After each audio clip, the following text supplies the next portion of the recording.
पैसा का तो हिसाब इनकम टैक्स ईडी नहीं लगा पाया। उनको कौन कमी है पैसा का? उनको कोई पैसा कमी है, वो तो कुछ भी दे सकते हैं। लेकिन अभी तक तो बोले 2000 बस दे दिए, तो कहाँ है बस? किसको दे दी? लेके आते ना भाई। लेकिन सबसे बड़ी बात यह है कि जब भी आफत आया है बिहार में, वो दिखे नहीं। आपको देश में कोई भी लीडर ऑफ अपोजिशन नहीं मिलेगा जब क्राइसिस। नमस्कार, आप देख रहे हैं न्यूज़ 111 और मैं हूं आपके साथ निर्भय किशोर।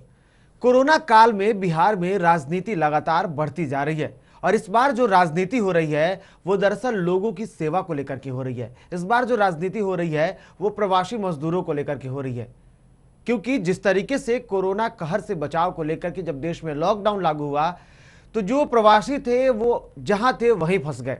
इसके बाद अब उन लोगों को लाने का सिलसिला जब शुरू हो चुका है तो एक ट्रेन पिछले दिनों दिल्ली से चली, जिसको लेकर के ट्रेन चलने से पहले जाप संरक्षक पप्पू यादव ने ट्वीट किया और उन्होंने लिखा था कि मेरे कहने के बाद दिल्ली सरकार ने पूरे ट्रेन का जो किराया है उसे देने की घोषणा कर दी। इसके साथ साथ आज नेता प्रतिपक्ष तेजस्वी यादव ने ट्वीट किया। जब ट्रेन बिहार में पहुंची तो नेता प्रतिपक्ष तेजस्वी यादव ने ट्वीट करते हुए केजरीवाल को बधाई दी। उन्होंने कहा, धन्यवाद जो आपने इस तरीके का काम किया है। लेकिन इन सबके बीच राजनीति अब दरअसल ये हो रही है कि जो पैसे दिल्ली सरकार को चुकाने थे दरअसल वो अब बिहार सरकार के मत्थे मढ़ दी गई है। यानी कि जो ट्रेन दिल्ली से आई उसका जो भाड़ा होगा, उसका जो किराया है, अब वो बिहार सरकार को चुकता करना है। ये ट्रेन 1200 मजदूरों को लेकर के दिल्ली से आई, बिहार में आई। लेकिन जैसे जैसे अब राजनीति बढ़ी, हालांकि सरकार ने जितनी भी ट्रेनें आ रही हैं उन सबको किराया, चाहे वो कोटा से हो, चाहे वो गुजरात से हो, चाहे वो केरल से हो या फिर दिल्ली से, इन सभी को लेकर के अब जो भी ट्रेनें आ रही है उसका किराया राज्य सरकारें दे रही हैं। कहा यह भी जा रहा है कि कुछ ट्रेन जो चल रहे हैं उसका जो सब्सिडी है वो केंद्र सरकार भी देगी। लेकिन इन सबके बीच अब जब ये सारे मामले राज्य सरकार के मत्थे मढ़ दिए गए हैं और इसको लेकर जो विपक्ष है, चाहे वो पप्पू यादव हो या फिर नेता प्रतिपक्ष तेजस्वी यादव, इन लोगों ने जब इस बात को लेकर के अपनी प्रतिक्रिया दी तो अब जदयू ने भी इसका पलटवार किया है।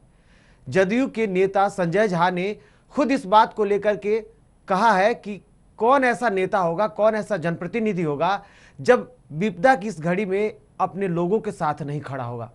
क्या कुछ कहा इस दौरान संजय झा ने, सीधे सुनिए। उनका पैसा का तो हिसाब इनकम टैक्स ईडी नहीं लगा पाया। उनको कौन कमी है पैसा का? उनको कोई पैसा कमी है, वो तो कुछ भी दे सकते हैं। लेकिन अभी तक तो बोले 2000 बस दे दिए, तो कहाँ है बस? किसको दे दी? लेके आते ना भाई। लेकिन सबसे बड़ी बात यह है कि जब भी आफत आया है बिहार में, वो दिखे नहीं। आपको देश में कोई भी लीडर ऑफ अपोजिशन नहीं मिलेगा जब क्राइसिस के टाइम में अपने लोगों के साथ नहीं खड़ा हो, पक्ष हो विपक्ष हो, बिहार को छोड़कर। आप पुराना ट्रैक रिकॉर्ड देखिए, जब भी क्राइसिस हुआ है 2 महीना से बिहार के लोग, पूरा देश और दुनिया के लोग बिहारी के इस कोरोना में हैं, उनको छोड़ करके और सब बिहार में। विपक्ष के नेता यहाँ नहीं है, इसलिए हम तो उनको ऑफर देते हैं कि भैया आइए, बिहार सरकार आप जो आएंगे उसको फैसिलिटेट करने में, ई पास इशू कराने में हम लोग सहयोग और मदद करेंगे। बिहार और झारखंड की तमाम खबरों के लिए हमारे YouTube चैनल को सब्सक्राइब करें और बेल आइकन दबाना ना भूलें।